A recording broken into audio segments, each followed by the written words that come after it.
as the scarcity of fuel and naira notes continues to bite hard on Nigerians. The Trade Union Congress has issued a 7-day ultimatum to the federal government to speedily address the issues, failure of which it will mobilize its members for a nationwide strike. President of the TUC, Festus Osifo, says the twin problem of fuel and naira scarcity has brought untold hardship to Nigerians.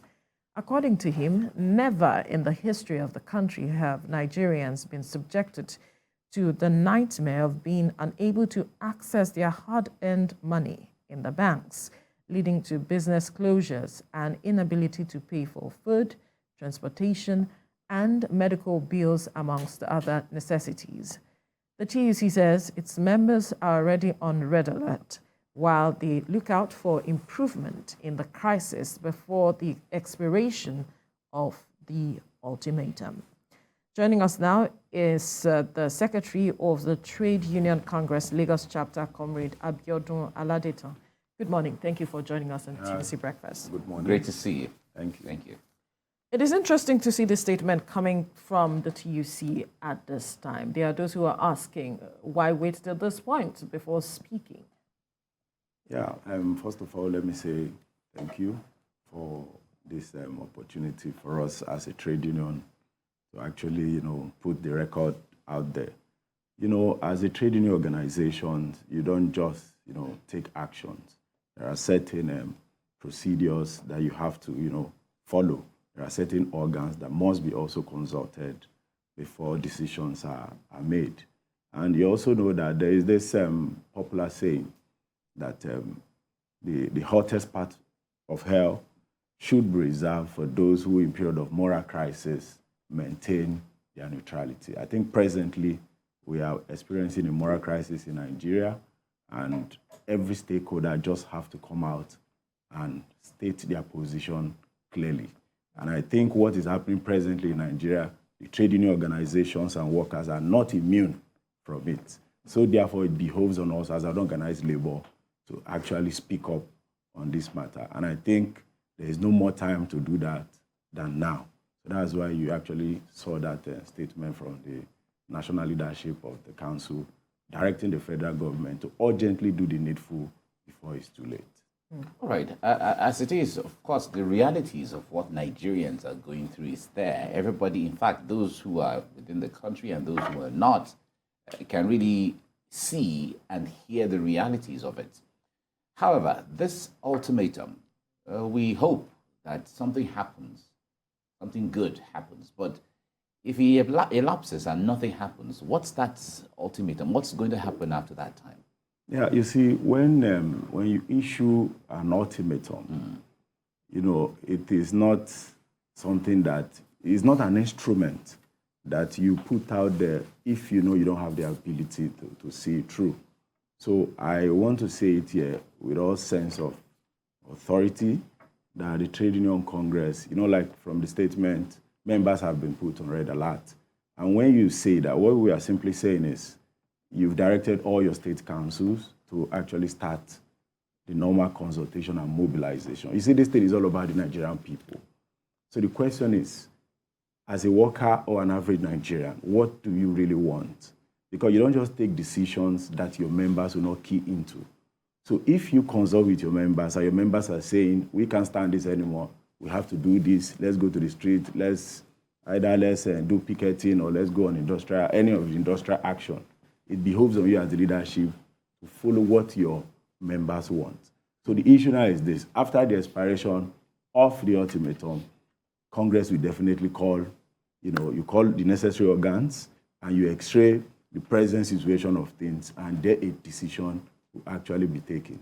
Such decision will now be sent across to all the 36 states of the Federation for implementation. So what that decision will be is entirely on members of the Congress and the various organs.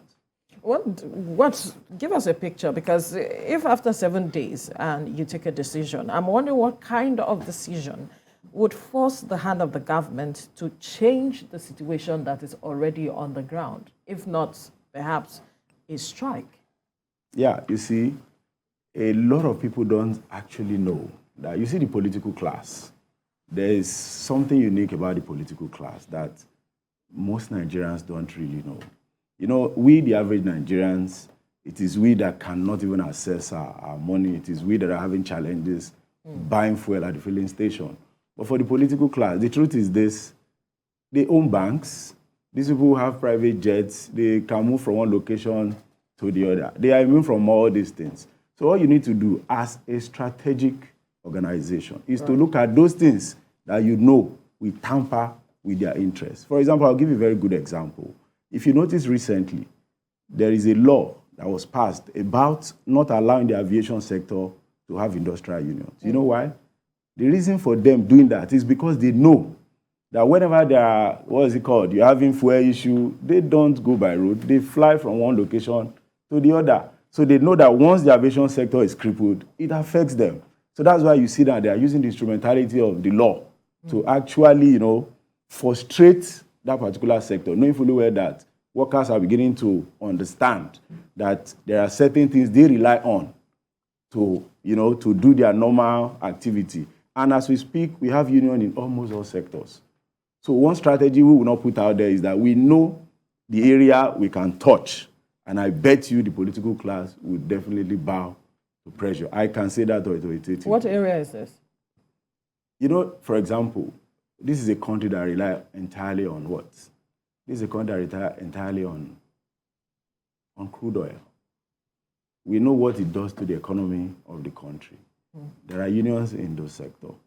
And also, the aviation that I also mentioned, there are unions in those sectors. So if, for example, you look at the area you think, you know, can actually force government to quickly take a decision, all you just have to do is to speak to those, you know, in those concerned areas to actually carry out, you know, some of these trade union actions. And before you know, the political class, one thing you must also understand, they know all these things. Before you know, they just tell you, okay, the hands off, and they quickly get the issue resolved. And as you can see, within the last 24 hours, you can see that people are actually speaking. People are coming out to add their voice to what is actually happening. And I believe within the next 48 hours, you see the position of the government will definitely change on this issue. Yeah, but there is the concern from citizens at times like this, where, you know, the situation is already bad.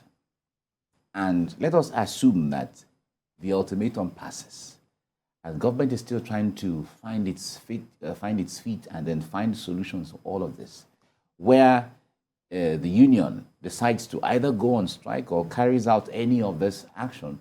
Wouldn't it even compound the situation in the first place? Like you talked about the issue of crude oil, fuel, you talked about aviation and some other, you know, few it doesn't other insulate areas. the common man out of because all of this. Because the point there is that it is not only government officials that use crude oil or that, you know, have access to this. It's not only government officials, also that use the aviation. So the point there, the moment you cripple that, it compounds the entire situation for Nigerians as well. Yeah, I think maybe we need to situate things in proper context. Okay. You see, what we are saying is this. You know, the ultimatum that was released, you know, if you go to that statement very well, the statement did not even mention strike. It just says 7 days ultimatum for the federal government to actually do what is right. Thereafter, the Congress was now the national leadership of the council directed all its state organs to be on red alert.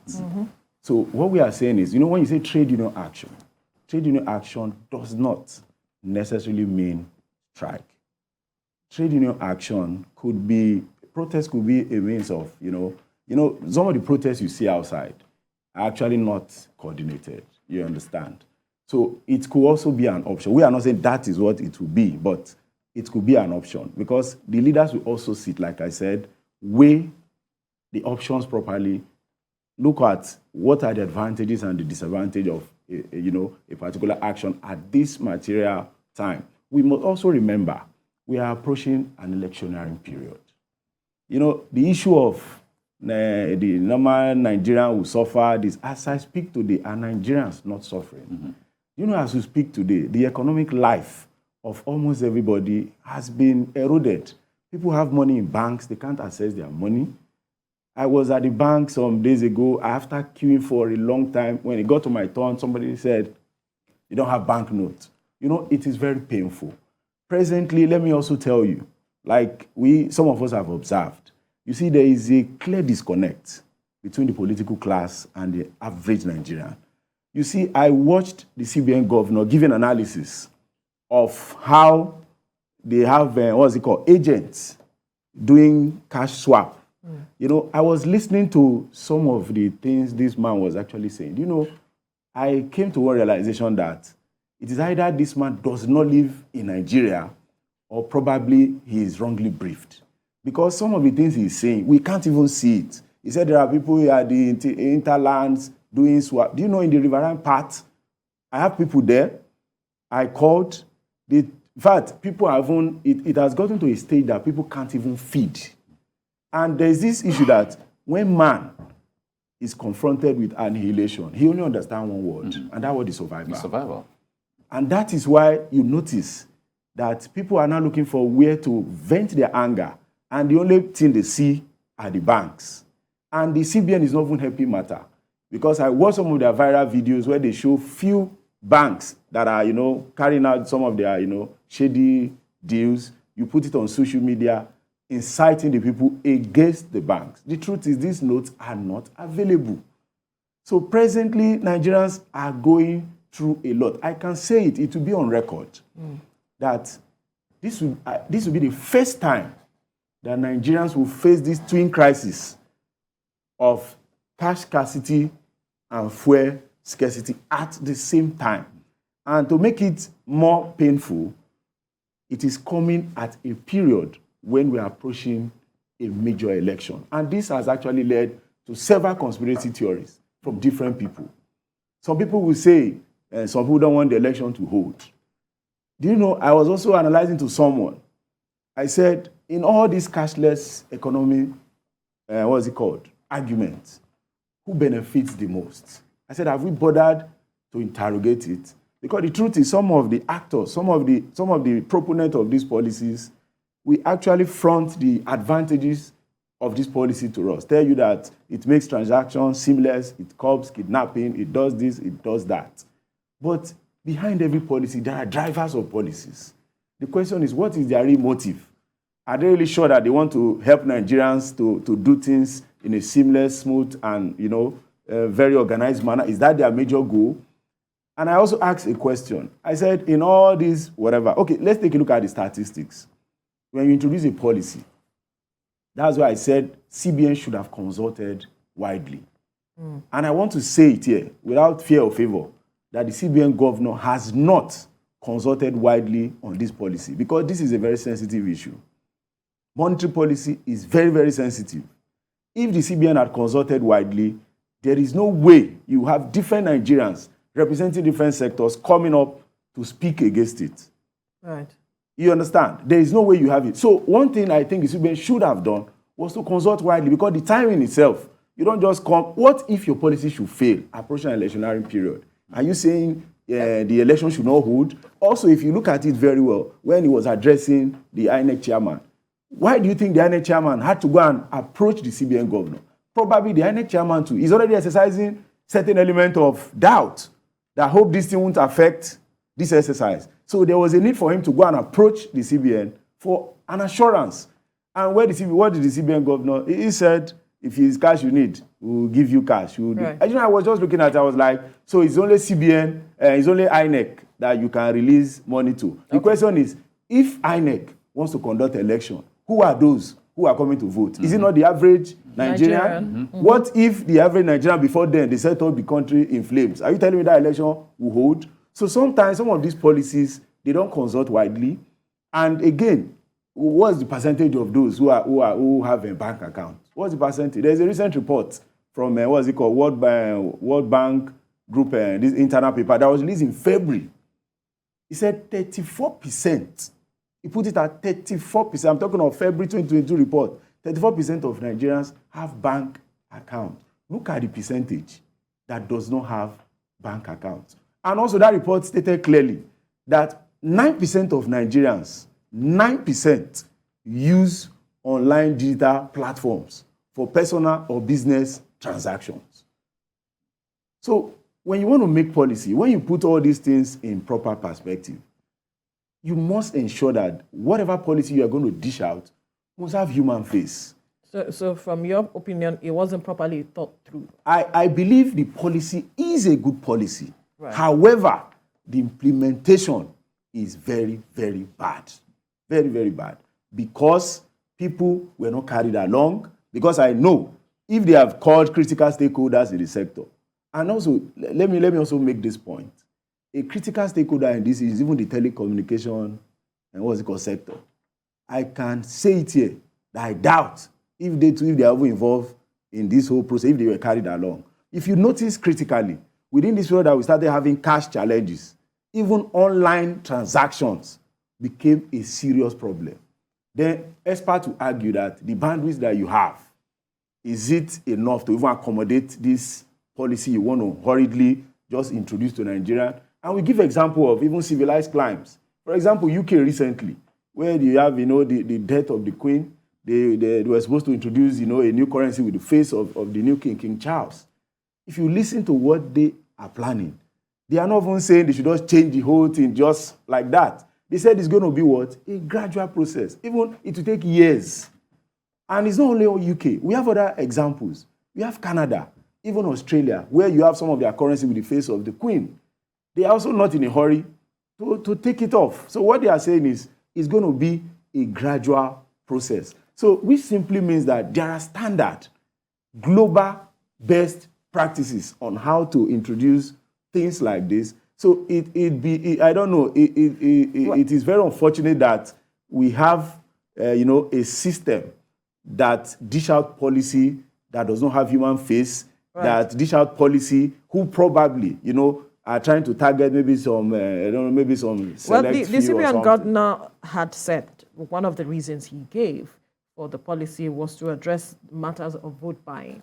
I guess that is why he was pushing this ahead of the election to curb vote buying. He mentioned that, and to also check insecurity and all of that. But the president is going to meet with him and some other stakeholders tomorrow. I'm wondering what you expect to see from that meeting at the end of the day. What should be at the front burner of the conversation for that meeting? Because the president had said we should give him 7 days, and that 7 days expires tomorrow. Yeah. You see, it is so unfortunate that what people are really looking at, they are looking at election. You see, politicians will definitely look at that direction. But an average Nigerian, they're interested in what they will eat. People are hungry. People are suffering. You can't be putting election that we don't want to truncate the election. You are not looking at the fact that people are hungry. Because you see these two today is a connect, either you like it or not. Because you don't know how people will behave or how people will react before that election. Is it not somebody that is alive that will go and vote? If I'm hungry, do you think I'll be willing to stand on the queue to tell me I want to cast my vote and vote for somebody? Are you getting it? So some of these things, I think they need to have the right mindset. They must put the Nigerian people at the front burner in the decision they are going to make. The first thing and the only thing I think Nigerians want to hear from that meeting is that this issue of scarcity of cash and the queues on all our filling stations should stop. And the truth is this: the damage has been done. It is not something that they will fix in 3 days. They must also note that time is of the essence here, because it is something that if you're going to reintroduce the volume of money you've actually taken out of circulation, it's not going to take 3 days or 2 days. It will take time. Do you know the implication of this on SMEs? Do you know the implication of this on businesses? And you are trying to tell us that you want to improve the economy, and the first thing you are doing is, you are trying to introduce withdraw the money from circulation. People don't have access to their cash. Do you think you're helping the economy? The only way to grow economy is when you encourage spending.